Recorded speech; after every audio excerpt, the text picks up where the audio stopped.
আসসালামু আলাইকুম রহমতুল্লাহি ওয়া বারাকাতুহু। আমার সকল বন্ধুদেরকে জানাই আন্তরিক শুভেচ্ছা। আশা করি সকলেই ভালো আছেন। একটি বিষয়ের উপরে লাইভে আসলাম। ফেসবুকে দেখলাম একজন আলেম বলতেছে, ইয়া নবী সালাম আলাইকা বললে সেটা নাকি কেউ কেউ বলে শিরিক হবে, কেউ বলে বেদাত হবে, বিভিন্ন কথা বলছে। আসলে এই ব্যাপারে কোনো আলেমে শিরিক হবে কথা বলেন নাই। ওনারা বলেছেন রাসূলের সাথে বেয়াদবি করা হয়।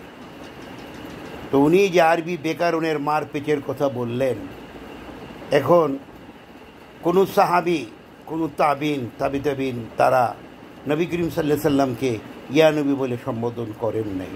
কারণ ইয়া নবী সালাম আলাইকা আবিষ্কার হয়েছে নবীজি ইন্তেকালের 600 বছর পরে। এখন যেখানে সুস্পষ্ট ভাষায় কোরআন এবং হাদিস দ্বারা প্রমাণিত সুন্নাহ ব্যতীত কোনো ইবাদত আল্লাহ কবুল করবেন না, তাইলে সালাত বা দুরূদ শরীফ যেটা আমরা বলি সেটা একটা ইবাদত, এবং আল্লাহ ইবাদত করার জন্য নির্দেশ প্রদান করেছেন সকল মুমিনদেরকে।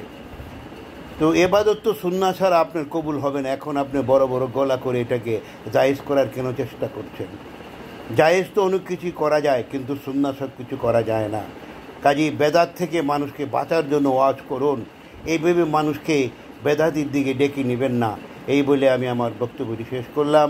ভালো লাগলে লাইক কমেন্ট শেয়ার করে দিবেন, অপরকে জানার সুযোগ করে দিবেন।